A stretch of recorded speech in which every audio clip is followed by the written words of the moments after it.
Algo que talvez você já ouviu, porque se fala bastante, em todo lugar se fala bastante de que estamos vivendo uma época de muitas mudanças. E é verdade, isso é um fato. Mudanças extremamente rápidas, não é só a tecnologia é uma delas, mas mudanças em como olhamos as coisas, como interpretamos, como valorizamos. Está em plena mudança e isto vai continuar mudando, ok? Não é que parou, continuará mudando. E dentro dessas mudanças que estão acontecendo, talvez um nem percebe. Por quê? Porque como está em nosso dia a dia, não se percebe. De repente, passou, aconteceu e vamos indo. Mas olha, eu vou te lembrar algumas coisas que têm mudado. E eu vou falar de um ano específico. Esse ano é 2009. Veja, não estou falando de 1900, não. 2009. 2009 foi agorinha, aqui não mais. Você lembra o que estava fazendo no ano 2009? Lembra ou não lembra? É pouquinho, agorinha não mais. Não estou falando de 1987. Não, 2009.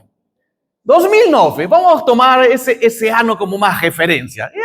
É de agorinha, para que você perceba como mudou nosso mundo. No ano 2009, estes eram os 2 celulares mais vendidos no Brasil. Os 2 celulares mais vendidos do Brasil foram estes no ano 2009, ok? Veja, talvez você teve um desses. Não sei se você teve. Sobretudo esse Nokia. Muito comum. Ok? 2009. No ano 2009, como fazíamos para querer assistir um filme? Um filme? Não, claro, vou ao cinema. Não, mas quero assistir um filme em casa. O que você fazia? No ano 2009. Ia em um lugar chamado videolocadora. E esta é uma das famosas que havia. Lembra? 2009 não existia Netflix. Não existia Netflix. E nenhum desses outros canais ou que pode assistir filme. 2009 você ia a uma videolocadora que estava aí perto do teu bairro. E sobretudo tinha que ir bem cedo, porque cedo pegava os bons filmes. Se ia de tardezinha, o que acontecia? Só ficava um filme ruim, ok? Então veja, 2009, não estou falando de 40, 50 anos atrás. 2009, você ia em uma videolocadora, sábado, bem cedinho de manhã, para alugar DVD. Olha como mudou. Hoje podemos assistir os filmes. Ai, que lindo. Em casa. E temos muitos filmes. Que mais? No ano 2009, e veja esta questão bem importante. No ano 2009, não existiam alguns aplicativos que hoje a grande maioria de nós usamos. Ok? No ano 2009, não existiam aplicativos. Como quais? Vamos lá. 2009, o WhatsApp estava recém surgindo. É mais, no ano 2009, o WhatsApp acho que tinha 2 ou 3 anos. Ninguém usava o WhatsApp no ano 2009. No ano 2009 não existia Instagram, não existia. Então ninguém estava vendo a foto do outro e ninguém lhe interessava a vida do outro. Tá? Ninguém estava vendo, olha, o que está fazendo meu viajou, olha. No 2009 ninguém lhe interessava a vida do outro. Cada um estava cuidando de sua vida. Sim, era assim em 2009, não existia Instagram. No 2009, você para ir de um lugar a outro, não tinha Uber, era táxi, só tinha táxi. Ou claro, ia se quiser de ônibus. E o táxi você tinha que ir até o ponto de táxi. Ou ficar na rua e... Era assim no ano 2009, de agorinha. E iFood não existia no ano 2009. Você tinha que ir até lá onde vendiam comida. seja hambúrguer, seja qualquer coisa. Isso quer dizer o quê? Que do ano 2009 para cá, muitas coisas mudaram e, sobretudo, como nós interagimos com a vida. Você percebeu? Como nós interagimos com a vida. Por exemplo, você saiu de casa cedo e esqueceu o celular. Esqueceu. O que faz? Volta rapidinho. Você saiu de casa e esqueceu da Bíblia? Que diz? Tudo bom. Mas do celular não. Do celular volta preocupado. Ou deixei no trabalho, volta. Ou deixei no restaurante. Mas por quê? ¿Por qué o celular? Porque o celular se tornou algo extremamente importante. E um diz assim, não, quem sabe alguém me manda algo pelo WhatsApp. Olha, como o WhatsApp é tão importante em nossa vida, que volta. Não é para que se alguém me ligou, não, alguém talvez me escreveu algo no WhatsApp. Então, é assim. Volto a dizer, do ano 2009 até o dia de hoje, muitas coisas mudaram e mudou nosso estilo de vida, nosso comportamento. E eu poderia falar do outro, YouTube, poderia falar de outras coisas, mas só falei de alguns, para que você enxergue uma verdade. A tua vida, a minha vida, está mudando a uma velocidade rapidíssima. E isso está conectado com o nosso modo de interagir. Muito bom, pastor, e que bom, que legal, mas que mais? Aqui vem a questão. Como era uma igreja no ano 2009? Não vou dizer todas não. Todas eu acho que é uma questão mais assim, muito grande, mas algumas. É assim. É uma igreja comum do ano 2009. Você percebeu a característica dessa igreja no ano 2009? Era assim. Máximo tinha um data show. O pastor e os líderes, na grande maioria das vezes, estavam de terno, paletó, gravata, estavam. Ainda que vocês duvidem, quando eu comecei a pastorear esta igreja no ano 2012, eu chegava com paletó e gravata. Ainda que vocês duvidem. Claro, gravata não. Gravata, falei, não, muito quente. Mas eu vinha de camisa e tudo aí. Era costume, está errado, está certo? Não, estou dizendo que a vida muda e muda muito rápido, ok? No ano 2009, o som das igrejas era um som normal. Hoje não. Hoje muitas coisas mudaram. Hoje nós temos luzes, glória a Deus, usamos luzes. Olha, pintamos uma parede mais escura para que sobressaia. A imagem melhor, se prega com data show bastante, as próprias músicas são projetadas, letras, neste caso, no ano 2009 se usava o famoso boletim, ou o hinário, número 105, todo mundo abria o hinário. Não estou dizendo que está certo ou errado, estou te lembrando como era nossa vida no ano 2009, ok? Não queremos discutir se se deve pregar com paletó, gravata. Não, isso não é importante. O que quero te dizer hoje é que muitas coisas mudou. E não é só na infraestrutura, sabe? Não é só na infraestrutura do templo. Hoje as igrejas, muitas delas transmitem o culto pela internet. Nós, em breve, estaremos fazendo isso com a ajuda do Senhor. No ano 2009, não se transmitia culto pela internet. Hoje, através da internet, no nosso caso, temos nossa reunião de oração, que é videoconferência. Quando no ano 2009, a reunião de oração era presencial. É mais, aqui era assim. Era aqui no templo, na metade da semana. Ah, pastor, deveria ser assim. Não deveria ser assim. ¿Sabe por quê? Porque quando era aqui presencial, ¿sabe quantas pessoas participavam? 6. E uma das 6 era eu. Toda semana. Eu posso te dizer porque toda semana eu estava aqui. Hoje, na nossa reunião de oração, videoconferência, temos 15, 17, às vezes até 20 pessoas. Então, qual é o objetivo da reunião de oração? É orar. E que bom que a videoconferência, esta tecnologia, nos permite. Ah, pastor, também no ano 2009 as igrejas tinham estudo bíblico. Verdade. Tinha escola bíblica dominical, verdade. Era domingo de manhã, é verdade. Mas hoje nós temos, através da internet, a aula da Escola Plenitude. Ah, pastor, mas deveria ser presencial? Não. Porque quando era presencial, estou falando aqui da nossa igreja, o máximo eram 25 pessoas. Hoje nós assistem a aula umas 70, 80 pessoas. Então, qual é o objetivo do estudo bíblico? É aprender. Então, veja, essas tecnologias, essas mudanças nos permitiu, sim, melhorar. E que bom, glória a Deus. Eu não estou discutindo se presencial é melhor ou virtual, online. Não, isso não estou. O ponto é que eu quero te dizer que a vida está mudando. E tem atingido até como a forma de ser igreja. Não é somente nossa vida em casa, como pedimos comida, se pagamos o banco, as contas se pagam pelo celular. Tudo isso mudou. Mas também mudou a forma de ser igreja. A forma, ok? Então, colocas luzes, outros não querem luzes, ok? Colocas um melhor som, outros não querem, um som mais simplinho, mais básico. Ok, isso é forma. Isso é forma. Outros gostam só de piano e por máximo um violão. Tá bom, é forma. Eu não estou dizendo que está certo ou errado. Estou dizendo é uma forma de como podemos ser igreja.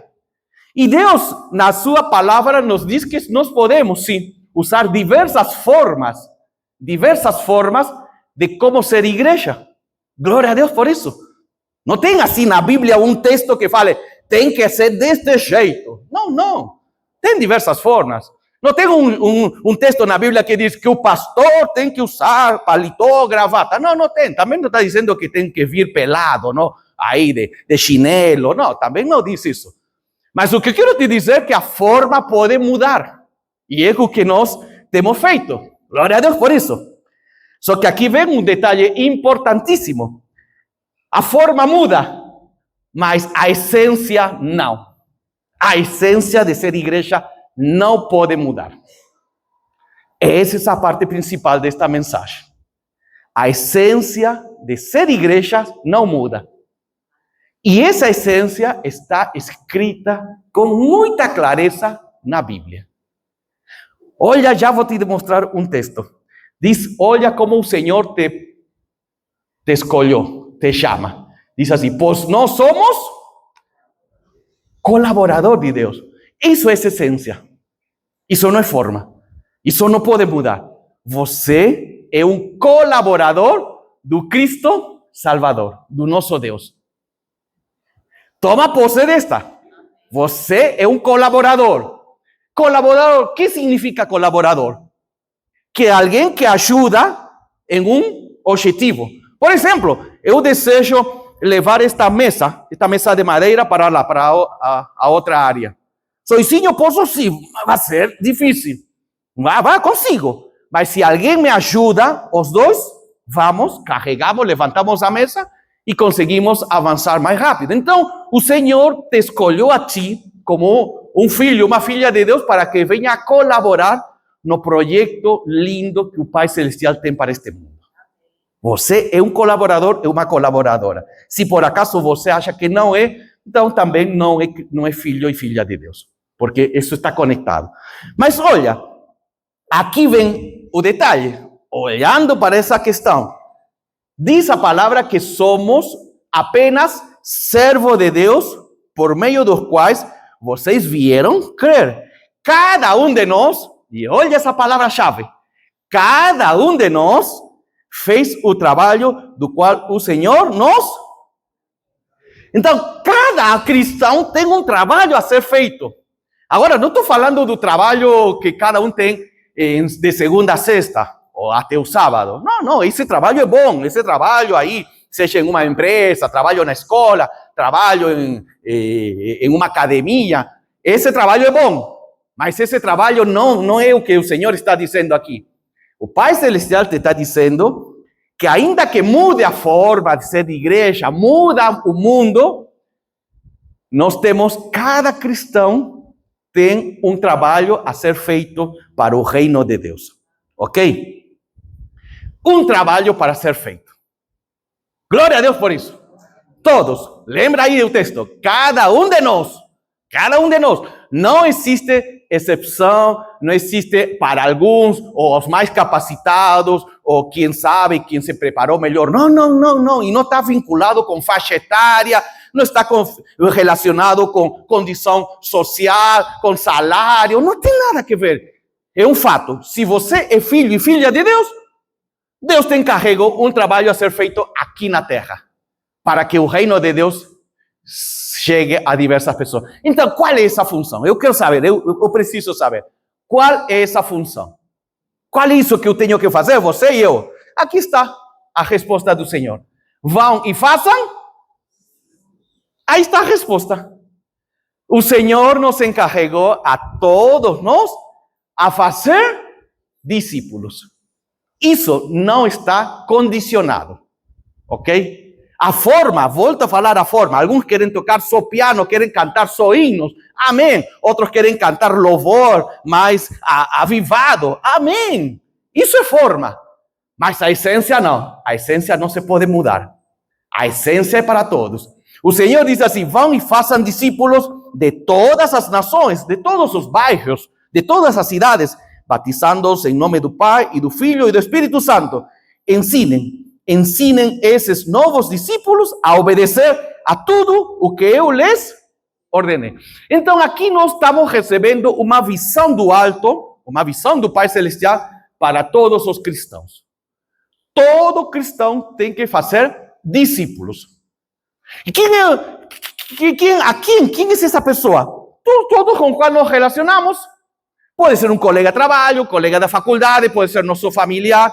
Então, essa é a missão, o trabalho que o Senhor nos encarregou. Por isso que somos colaboradores de Deus. ¿Para quê? Para que surjam discípulos. E isto que eu chamo, esta é uma visão, sabe? Uma visão. Deus diz assim: eu espero que todos os que venham a me conhecer como único Deus e Salvador se tornem discípulos. Não existe isso.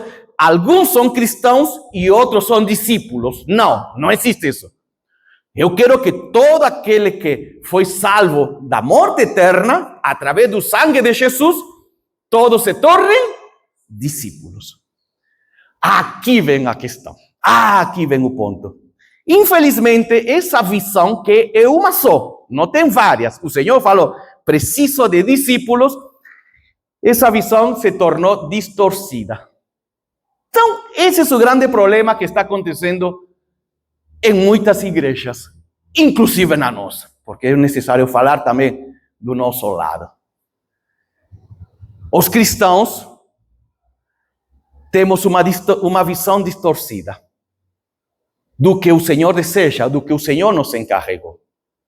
E essa visão distorcida é assim, como esta imagem. Não consigo enxergar bem. Até que me estou esforçando, mas não consigo enxergar. E veja, o Senhor, Ele tem um plano lindo para o nosso mundo. Para teu amigo, teu familiar, para teu colega. Ele tem um plano lindo. Mas para que esse plano se torne realidade naquela pessoa, precisa passar através de ti. Através de ti, porque você é um colaborador. Você é um colaborador do Deus amado. Por isso que essa visão não pode ser distorcida. Essa visão não é condicional e muito menos essa visão, a visão do Senhor, neste caso, não pode ser mudada. Não, cada um a faz conforme seu desejo. Não. Só se faz a visão conforme o Senhor quis. Não sei se você vai lembrar, tem um texto bem lindo da palavra do Senhor. Diz que um dia Deus levou a Moisés a um momento único. Veja, Moisés teve uma visão do tabernáculo. Ele teve uma visão de como deveria ser o tabernáculo. Logo, quando teve essa visão, o Senhor falou: agora você vai ter que construir igual, do mesmo jeito que a visão. Então, não falou: olha a visão do tabernáculo, agora faz do teu jeito como você conseguir, Moisés. Não. O Senhor falou: você já enxergou a visão? Faz iguaizinho. O tabernáculo que eu desejo tem que ser igual ao que você enxergou. Então, a visão do Senhor não pode ser negociada. Não pode ser adaptada, nem muito menos pode ser manipulada conforme nossos gostos pessoais. Amém? Glória a Deus por isso. Olha, a visão é importante. E por isso que o Senhor está dizendo, é uma só que para que fique bem claro, só é uma. Não vou falar de 5 ou 6 visões, não, é só uma. É uma. E assim, então, compreendendo e vivendo essa de fazer discípulos, fica claríssimo. O Senhor não nos complicou. Olha, e como isto é tão importante, de ter uma visão bem clara e bem objetiva, que até nas coisas do nosso mundo é assim que se guiam. Não sei se você percebeu, mas no nosso mundo cotidiano, os homens, sobretudo das empresas, seguiam assim. Seguiam debaixo de uma única visão. Vou te explicar melhor. Você, por exemplo, deseja ter um negócio, desses negócios de franquia, que hoje tem muito, de franquia. Aí você fala assim, nossa, eu gostaria de ter aqui no meu bairro, na minha casa, na minha cidade, uma dessas franquias. Vou te colocar aí alguns desses logos de franquias. Aí eu gostaria de ter uma dessa franquia. Perfeito. Aí você faz todo esse pedido e te vendem, te permitem você ter a franquia. Aí na tua franquia diz assim, nós somos especialistas em vender hambúrguer. É de hambúrguer a tua franquia. Perfeito, que bom. De repente você fica enxergando e diz, nossa, está vindo bastante cliente, vou aproveitar e vou vender roupa também aqui. É possível isso? A franquia vai dizer, não, só é hambúrguer, é uma única coisa. Não, mas aproveito também um lugarzinho para roupa é tão importante. Não, é uma única coisa, nada mais. Ah, quero essa franquia que vende pizza. Ah, mas que legal, eu vou fazer aqui, mas eu vou pintar de outra cor, porque essas cores não gostam. Não, a franquia te vai dizer, tem que pintar dessa cor. Mas, sejam flexíveis. Eu não gostei dessa cor, vou colocar, inclusive me sobrou tinta da outra vez. Não, tem que pintar da cor que identifica a essa franquia. Então, veja, isso está acontecendo no mundo. E tem que aceitar assim, se essa franquia que eu quero, essa franquia me diz a cor que deve ser, a forma do lugar, como deve ser o atendimento, o produto que se entrega, tudo. A franquia diz assim, é assim que nós somos. Perfeito? Você quer entrar? Não. Então, não dá. Então, se no mundo funciona desse jeito, a franquia é por que nós podemos ter uma visão distorcida, ou distorcer, neste caso, a visão do Senhor? Ao final, o Pai Celestial só falou uma única coisa: vão e façam discípulos. O Senhor não diz assim, que acham? Que acham? Dá para fazer discípulo ou não? Vai, inventa tu uma nova. Não dá. Se no mundo não nos permitem mudar a franquia, por que nós achamos que nas coisas do Senhor nós podemos mudar a visão dele? Pastor, não mudamos sim, daqui a pouquinho eu já entro. Aqui já entro. Mas te estou contando a história.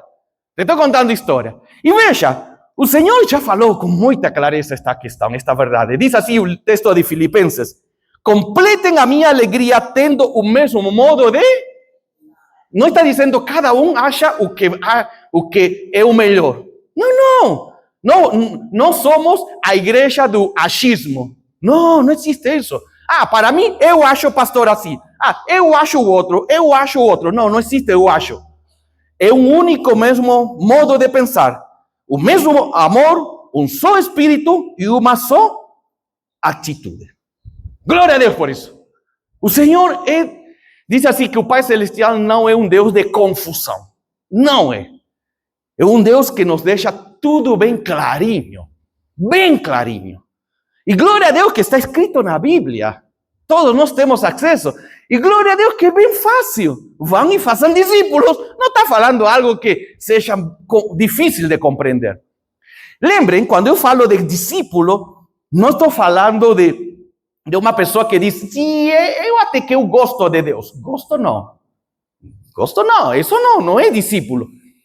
Discípulo é diferente. Daqui a pouquinho eu te vou falar uma das marcas.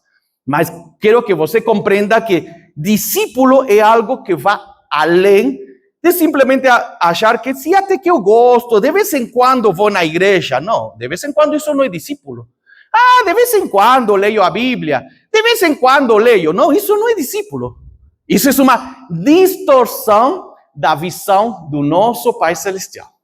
Ok? Essa é uma distorção que infelizmente nós temos aceitado.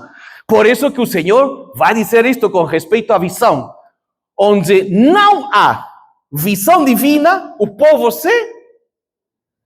Vamos lá, juntos, me acompanha. Onde não há visão divina, o povo se... Isso que está acontecendo na grande maioria das igrejas e em cristãos. Cristãos desviados, perdidos, fazendo coisas pior que o não cristão. Mas por quê? Porque não tem visão do alto ou modificou a visão. Eu vou te explicar melhor assim, como é a importância da visão. Veja, eu não sei se você já teve essa experiência de comprar um apartamento.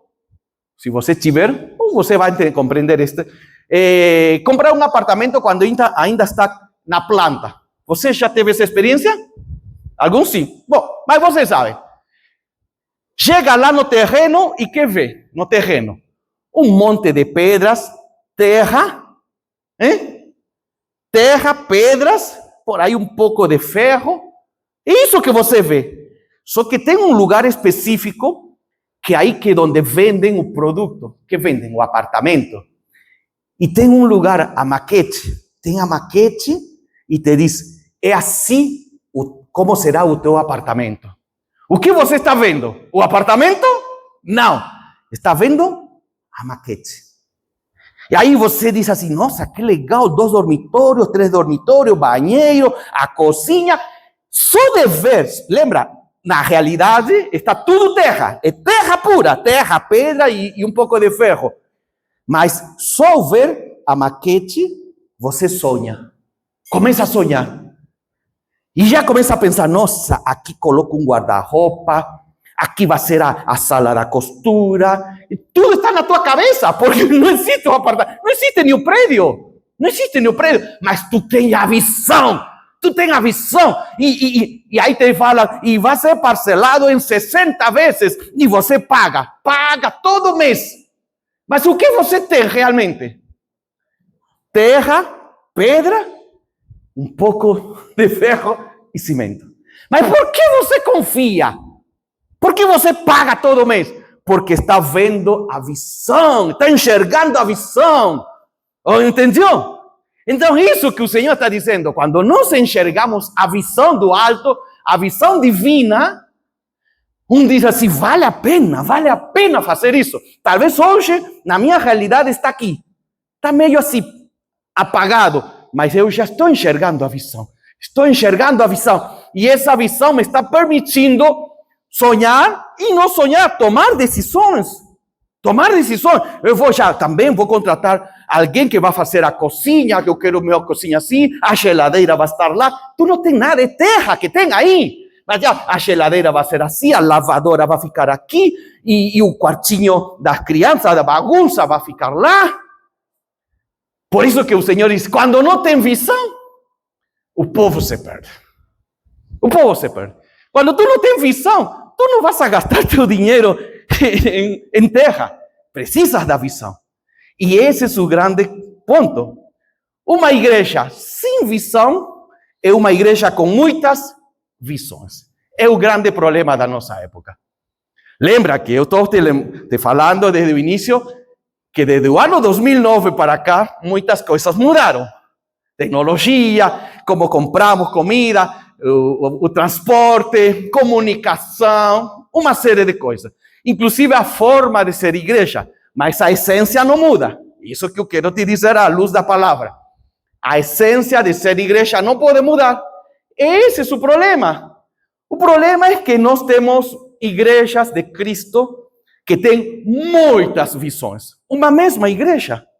E quando falo da igreja, não estou falando que vem do pastor. É o pastor que inventou várias visões. Não, não. São os próprios cristãos que, por não tomar posse de fazer discípulos, eles inventaram várias visões. Vou te lembrar de três, só três. Eu poderia falar de várias, mas eu vou falar de três, as três mais comuns. Não sei se você tem essa visão, e se tem essa visão distorcida, que bom, é o momento para mudar essa visão distorcida.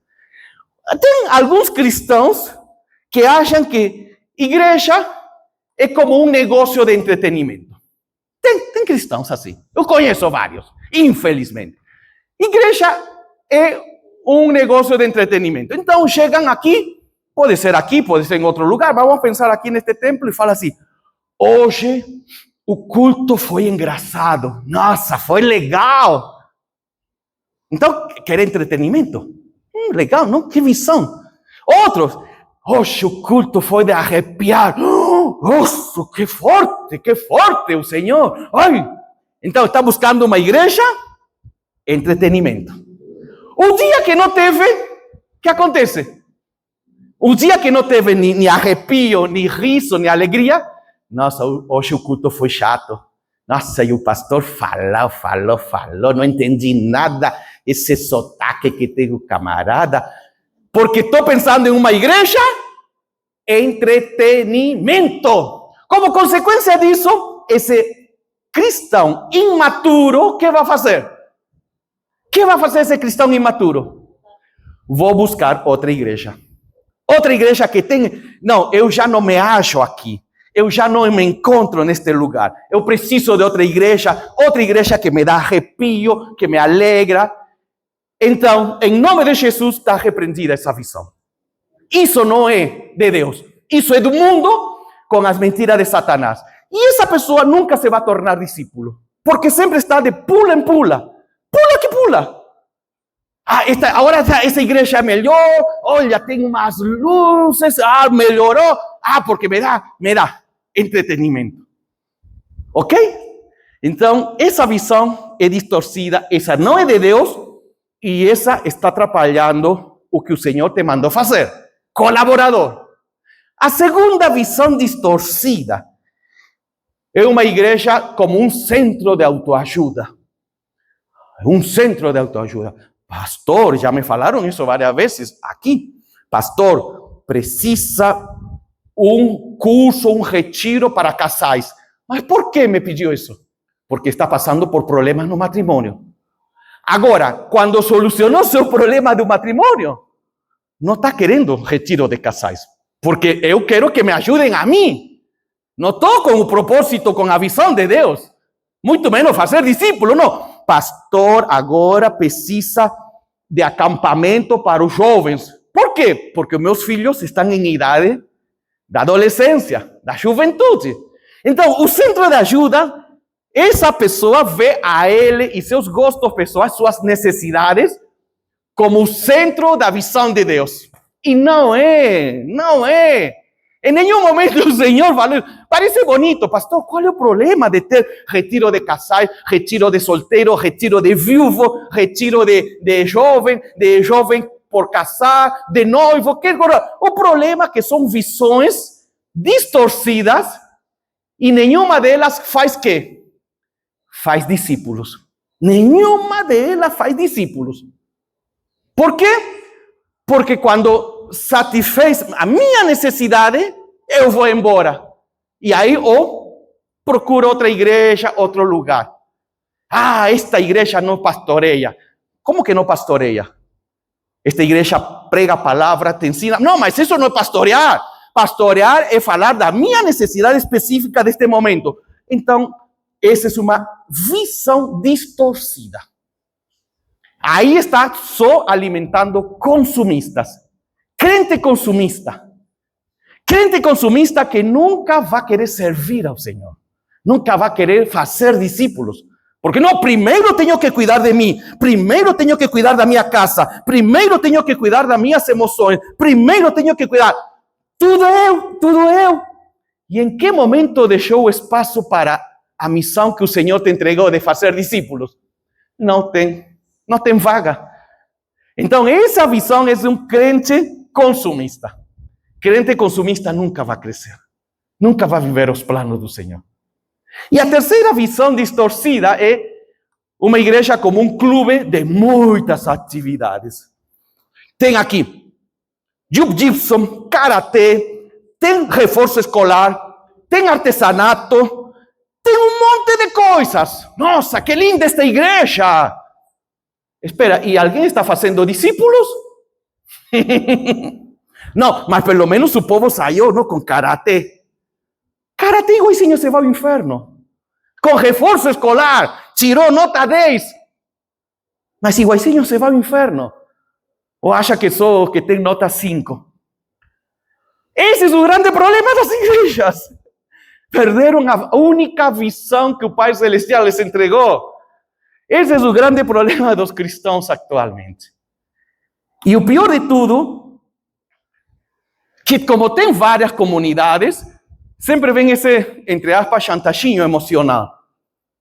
Se não, eu vou para outra. Já me falaram isso aqui a mim.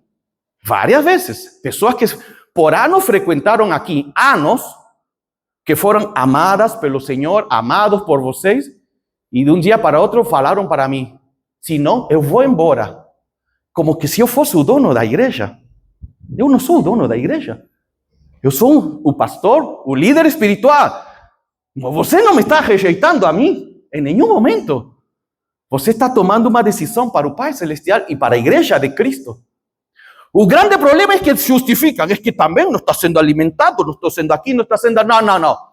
Não está fazendo, não se está cumprindo a visão distorcida que você tem da igreja de Cristo. A visão distorcida não está sendo atingida. Essa é outra coisa. Outra coisa. Amém, irmãos? Até aqui eu estou vendo aí que vocês estão... Amém? Nossa, amém não.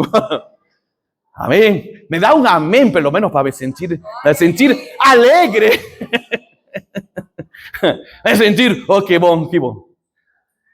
Amém. Porque isto liberta, isto cura, isto transforma.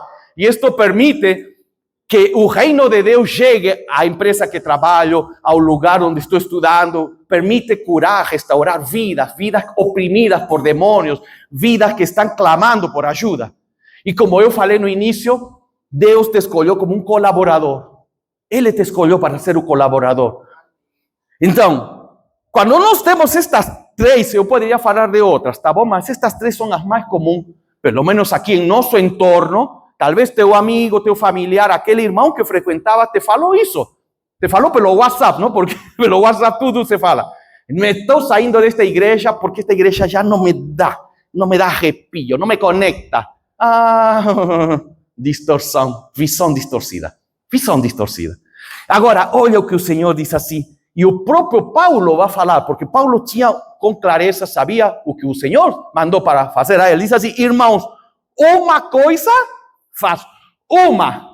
Não diz várias, não diz cada qual decide a que gosta. Uma coisa faço, esquecendo-me das coisas que ficaram para trás e avançando para que estão adiante, prossigo para o alvo. Essa é a questão. A visão divina é um alvo, sabe? Um objetivo a ser atingido, que ainda não está aqui na minha vida, mas eu sei que eu tenho que chegar lá. Eu sei, esse é o lugar que o Senhor deseja para mim. Então, talvez você ainda não está fazendo discípulo. Não estou conseguindo. Mas coloco esse alvo. Preciso me preparar, me esforçar para começar a fazer discípulos. Eu vou te explicar melhor. Essa é uma questão, sabe, que está em nossa mente. É necessário viver isso. Quando eu estava na faixa dos 19 anos, 18, 19 anos, naquela época não existia internet, então não adianta falar de internet. Tinha 19 anos, eu tinha um amigo do bairro, bem próximo. Naquela época, os amigos eram presenciais. Não existia amigo virtual. Não existia essa coisa, amigo virtual. O amigo morava ao lado da casa, morava na mesma rua. E tinha um amigo. E esse amigo passava bastante dificuldades financeiras em sua casa. E um dia me falou assim, César, eu não vou ficar aqui. Aqui há muita pobreza, verdade? Havia desemprego, tudo isso. 19 anos. E eu tenho uma visão da minha vida, falou para mim. Ele não era cristão, mas olha como é importante ter uma visão. Eu tenho uma visão. Morar nos Estados Unidos. Me falou assim. E aí ele me falou, vamos juntos. Eu falei, não, eu acho que não é para mim Estados Unidos. E ele sabe, mas ele tinha essa visão do futuro. Ele estava no meu país, na cidade de Lima, pobre, sem dinheiro. Mas eu tenho uma visão, morar nos Estados Unidos. Sabe o que ele fazia? Olha como ele alimentava a visão. Ia nessas agências de viagem, que até o dia de hoje existem, e nas agências de viagem, às vezes, tem revistas de publicidade, não? Como é Disney, como é a cidade de Nova York, como é Califórnia. Aí, algumas já mais usadinhas, velhas, ele pegava essa revista, claro, com autorização, e recortava as fotos. Não existia internet naquela época, recortava, e ele me mostrava, tinha um caderno, e colava, e falava, olha esta rua, em Nova York. Eu me estou enxergando caminhando nessa rua. A visão. Ele estava em Lima, pobre, sem dinheiro, mas ele fala, eu já me estou enxergando. Olha aqui, Disney. Eu me estou enxergando visitando com a minha família. Ele era solteiro. Mas a visão do futuro o levava a acreditar, e alimentava isso na sua mente. Conclusão da história. Um dia ele falou, tchau César, vou embora. Já vai, vou atrás do meu sonho, da minha visão. E eu perguntei, quanto dinheiro você tem para ir até Estados Unidos? E ainda ia entrar ilegal, porque não tinha visto. Vou por terra, viajando por terra. De avião não dá, muito caro. E eu falei, quanto dinheiro você tem agora no teu bolso? $200. Algo assim de R$1.000. Eu falei, com R$1.000 não chega lá. Não. Não quero chegar direto. Eu vou até onde chegam os meus R$1.000. De aí, vou ficar, qual seja essa cidade, e vou pedir carona. E avanço mais um pouco. De aí, trabalho na nova cidade, trabalho junto dinheirinho e carona. Mais uma vez, trabalho, fez isso. Sabe quanto demorou desde que saiu da minha cidade até a fronteira dos Estados Unidos? Demorou 1 ano. 1 ano viajando assim. Dormia em qualquer lugar, dormia na rua, de carona em carona, trabalhando em qualquer coisa para dinheirinho comer. 1 ano. E sabe qual é o final da história? Conseguiu entrar nos Estados Unidos. Conseguiu. Mas por que conseguiu? Boa sorte. É o acaso. Porque ele sonhou desde o início. Desde o início sonhou. Olha, me estou vendo aqui nesta rua caminhando. Eu, meus filhos em Disney. Ele tinha uma visão do alto grande e ele foi atrás. Por isso que o Senhor diz, qual é a tua visão? Não pode ser 4, 5, 6. Porque quem tem 3, 4, 5, 6 não alcança nada. Só uma visão. Qual é essa visão? E aí o Pai Celestial diz, e fazer discípulos. Não é uma igreja cheia de atividades, conforme a clientela.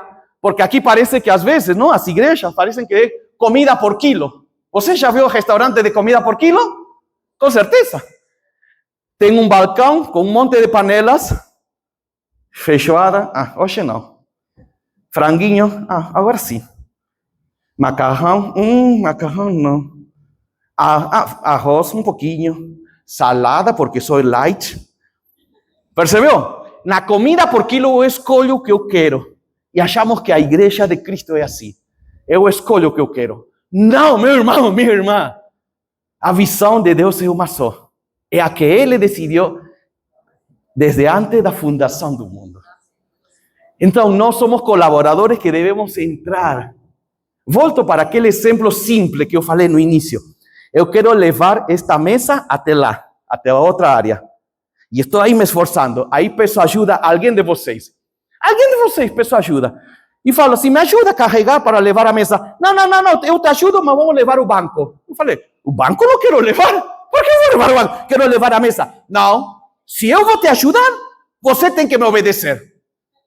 Eu falei, eu não quero levar a mesa. Não, é o banco que vou te levar. É igual, parece que é assim, que Deus fala. Deus, eu sei que é fazer discípulo, mas eu vou te ajudar fazendo outras coisas. Jiu-jitsu, reforço escolar, karatê, tudo isso dentro das igrejas. Falei, que isso? Não, mas o importante é que eu te estou ajudando. Deus falou, não, é ir e fazer discípulos. É só uma coisa. Por isso que diz assim, uma só coisa. E sabe, aqui vem o ponto final desta mensagem. Para que a igreja de Cristo, nós nós venhamos a viver essa visão do alto, para que você e eu venhamos a viver essa visão do alto, precisamos usar uma palavra mágica. Que essa palavra mágica usou também Neemias. Não sei se você vai lembrar da história de Neemias. Neemias foi escolhido por Deus para fazer uma grande obra, restaurar, ok? Restaurar os muros de Jerusalém. E o inimigo apareceu, e o inimigo queria tirar do foco. E diz assim, olha a resposta de Neemias: estou envolvido com uma obra muito importante e não posso ir, não posso parar. Qual é a palavra-chave aí? A palavra-chave é a primeirinha. Está aí, a primeirinha em amarelo. Não, em amarelo. Em amarelo. Amarelo. Ah? A primeirinha. De novo, fala forte. Mais uma vez. Não! Essa é a palavra-chave. Pastor, seria legal ter reforço escolar aqui. Que respondo? De novo, não ouviram. Qual é a palavra-chave aí? Não! Pastor, é legal ter reforço escolar aqui. E aí que responde? A igreja? Oh, louco! Não, pastor, eu acho que o reforço escolar é importante. Não é! Mas tem outra igreja. É verdade, tem outras igrejas fazendo isso.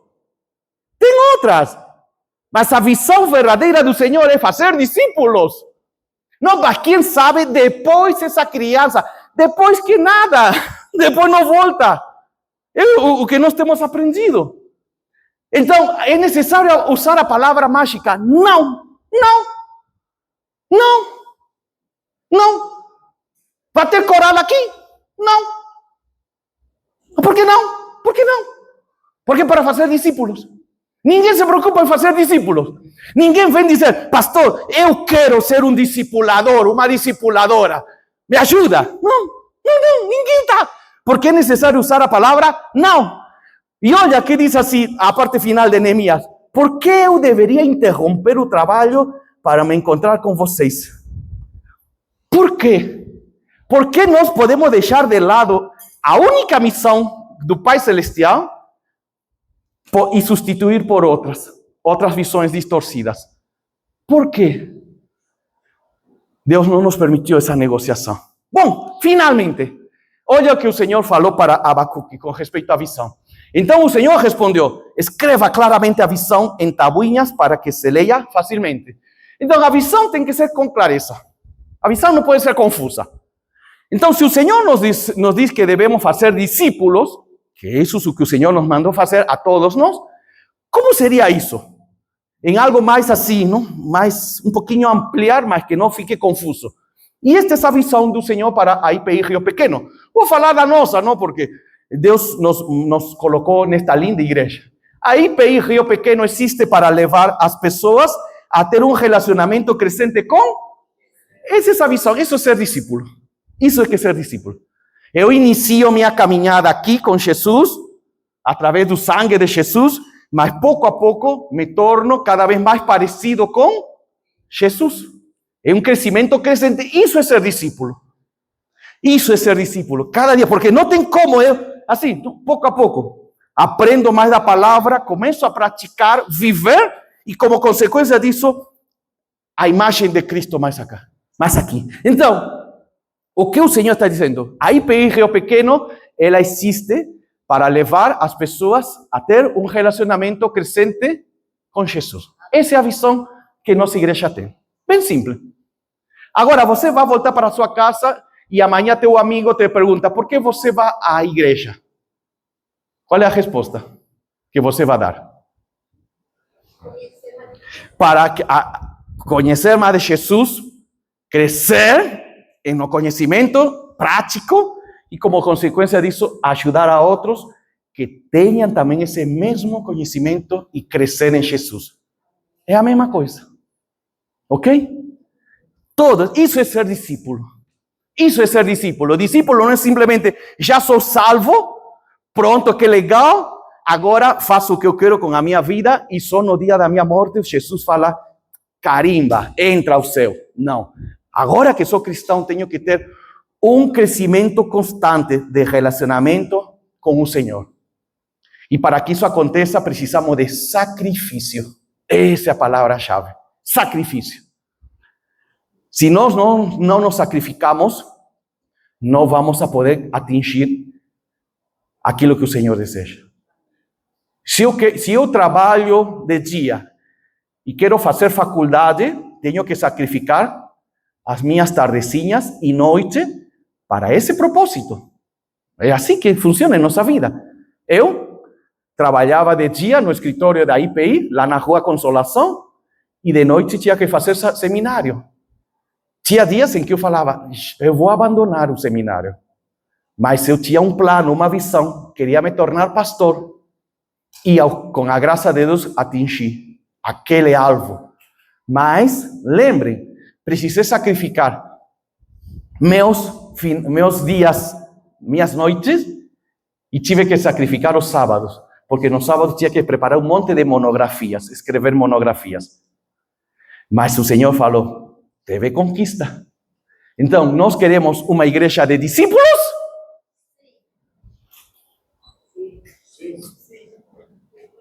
Nossa, você conseguem vender muito bem este... Vocês nem conseguem vender água no deserto. Não conseguem vender água. Queremos uma igreja IPI Rio Pequeno de discípulos? Sim, glória a Deus. E começa por onde? Por nós. E nós, que devemos fazer? Ter um relacionamento contínuo, crescente com Jesus, dia após dia. E como consequência disso, a imagem de Cristo estará em nós e poderá contagiar a outros. Que lindo, que lindo. E isso vai transformar a cidade, vai transformar o bairro, isso vai transformar este país. Não é política, não é economia, não é o dólar, não é questão, sei lá, o diesel, nada disso vai transformar este Brasil. O que vai transformar são discípulos de Cristo. Discípulos de Cristo que estão em sua casa, em seu bairro, em sua cidade, em sua empresa e dizendo, eu quero te levar a conhecer ao Cristo Salvador. Como consequência disso, o reino de Deus vai chegar aqui. E você é um agente, você é um agente. Fica de pé, meu irmão, minha irmã. Você é um agente. E lembra que hoje é um dia de transformação. Se por acaso nós temos essa visão distorcida, podemos já eliminar. Não, não é assim. Ah, pastor, mas qual é o problema? Que a visão é uma só. A visão de fazer discípulos. E a visão de fazer discípulos, desde 2000 anos atrás, é a que nos permite estar até o dia de hoje. A igreja nunca morreu, porque alguns cristãos decidiram fazer discípulos. O Império Romano acabou, outros impérios acabaram na história de 2000 anos, mas a igreja de Cristo não acabou, porque ela tem uma visão do alto, e você é um colaborador. Amém.